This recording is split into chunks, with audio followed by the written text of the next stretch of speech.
Question 3. The casino bill. This is a bill to repeal the casino law that Governor Patrick slammed through the legislature. And we have, speaking on that, former gubernatorial candidate Mark Fisher. Thank you very much.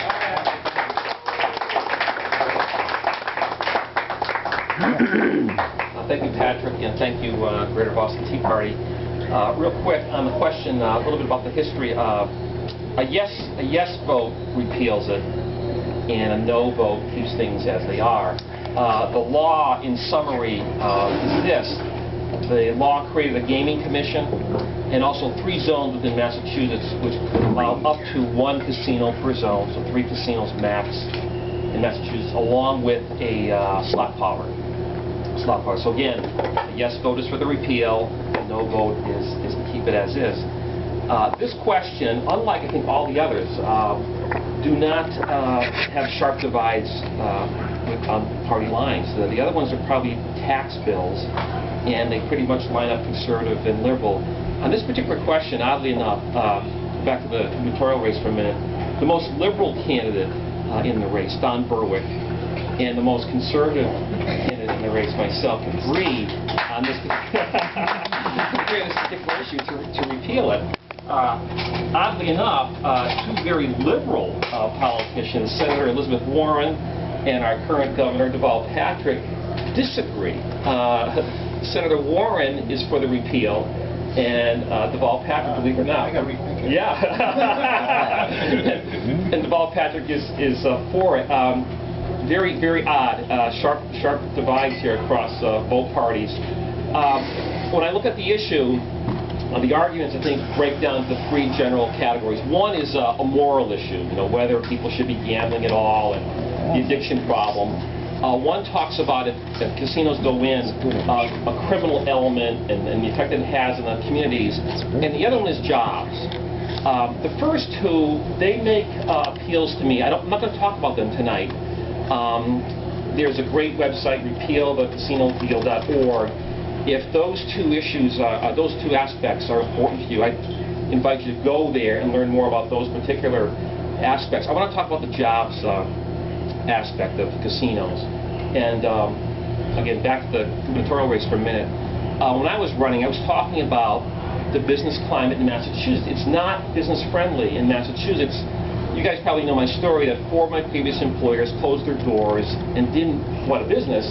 They went out of state because it's not business friendly. And part of my plan to make Massachusetts business friendly was to eliminate the inventory tax, because I felt would make Massachusetts a haven for big distribution centers, which would take advantage of Massachusetts' central location in New England. And I made the pitch that Massachusetts is in the center of New England, 3 states to our north, 2 to our south, and New York is to our left. And I would joke that I always want to keep New York to the left of Massachusetts. Ironically, liberal New York is becoming politically right of Massachusetts in this sense. Out of the 50 states, liberal New York is now number 2 in job creation. How can this be? How can this be? I'm going to tie this into the casinos. I don't think we would be talking about casinos if Massachusetts was business friendly and was up there with New York in job creation. How is New York doing it? I think it's through a process of elimination. They have done something very conservative. You may have seen the television ads here playing in Boston. They have made tax incentive zones, and they're inviting businesses in from all over the country. We're in competition with other states, and Massachusetts hasn't done a very good job at it. New York is now trying to pull businesses from Massachusetts, and we're pushing them toward there. And that's the whole reason why Governor Deval Patrick has put through this casino bill, to bring jobs in, and people want jobs. I can't blame people in Springfield and in Plainville and in Everett for voting. They want jobs. People want jobs. My opposition to the casinos is this: what kind of jobs? What kind of jobs? When I look at the casinos, you have 2 aspects. Again, in the building of them, there's construction jobs.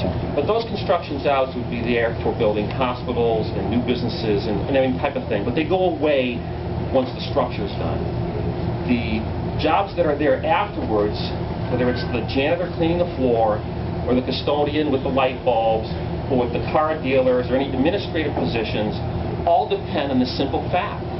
They need people to go there in hopes of winning, and they have to lose. They have to lose their money in order to pay for all these new jobs. And I don't think that's the right way for Massachusetts or any particular state. I mean, you can go to the repealthecasinodeal.org website and learn about the 8,000 casino jobs that aren't being created in New Jersey, that are leaving New Jersey by the end of this year. And the same problems in other states. So this is not something that I think we want to invite into Massachusetts. We want to do, sadly enough, what New York is doing. Let's make it business friendly, not for a specific industry, like the tax credit for the film industry, or Evergreen Solar in Devons, or for the casinos. Let's make it business friendly across the board. Let's do, I hate to take the example of New York, let's do what New York's done. Let's do what Wisconsin's done. Make it business friendly, and then I think we talk about and raise all the issues for the types of jobs with casinos and all the issues that those things bring in. So that's my pitch, and any questions, please? Yes. I'd like to know what they have, what their estimated numbers are on this question, which is, how many people do they expect to go to these casinos, whether it's the one in Chelsea or the one in Springfield, who are from Massachusetts, how much from New England, and how many from out of the area? Las Vegas is obviously a very profitable place because the players there are not from Nevada, so they're bringing money into the state. But the money a gambler spends who lives in Springfield or Worcester is money that doesn't go to something else. So do they have those numbers broken down? And I'm sure the pro and con have different estimates too. Exactly. They do, and I invite you to go to the websites. I don't have them for you. The numbers that I've heard are the numbers that are estimates for the jobs that would be created. That's 8,000 to 10,000. But again, you have to have those people that you mentioned going there, and where they're going to be going to. Gambling is one of those things, by definition, is zero sum. But the question is, what's the sum? Is it from outside our region or inside our region? There's the other argument, too, that we have the lottery and other types of gambling here now. That's another zero-sum equation into the bargain, yes. People on the education side, there are earmarks for a lottery now. Some of it goes toward education. If people aren't spending the money there and are spending it in the casinos, then education could suffer. So there's a lot of other things that are intertwined here. Brad? Mark, we're across from the Heinz Auditorium. Yes. We're in a restaurant next to the Heinz Auditorium. We are within 6 blocks of numerous hotels that people stay in, people eat in when they come to conventions at the Heinz Auditorium. I used to be a high-stake gambler. I'd go fly to the Bahamas, wherever.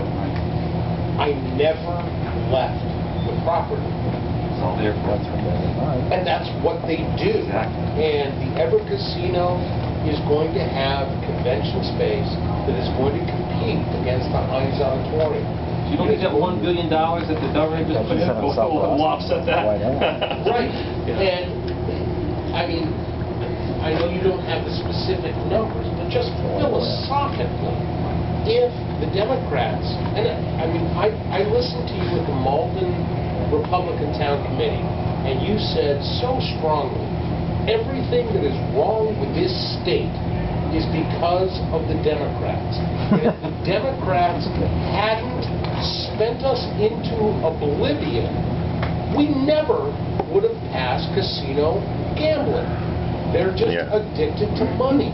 And, I mean, do you agree that if we have a casino in Everett, it's going to devastate downtown and Back Bay, Beacon Hill in Boston, because it sucks so much business out of the Heinz Auditorium, restaurants, and hotels? Yeah, it's going to have its effect, just as you mentioned, and how bad it is, you know, who knows. But the people should know who are voting on this, all the possible effects, not just in the city, but the surrounding cities.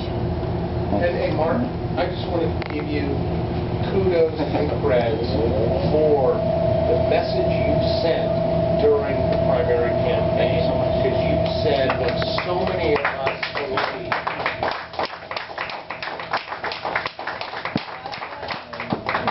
I don't know how big a convention draw this state is. I don't know if that's open to question, but has internet gambling outmoded the casino experience?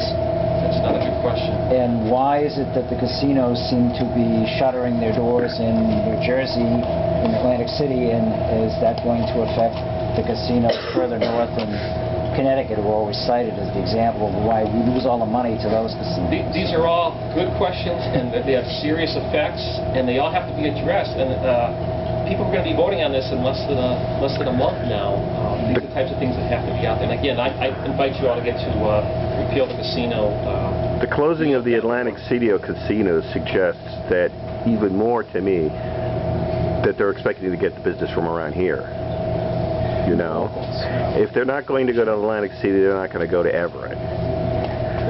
But maybe if they're in Worcester, they'll go to Everett or Springfield. You wonder, I mean, it's the type of thing where the casinos close in New Jersey, wherever those people, to me, it's not as though they're tired of New Jersey. They're just not looking for another casino. Right. They're just not going there. I think it's oversaturated. So, I don't know if you build it here, and it's not like the old adage, if you build it, they will come. I don't think so. I think the casinos are hurting because the economy is down so much. Exactly. Yes, Real there will be jobs people that who- create wealth would boost the economy, and people would have this extra cash to spend. Exactly. Very good. Thank you so much. Thank you.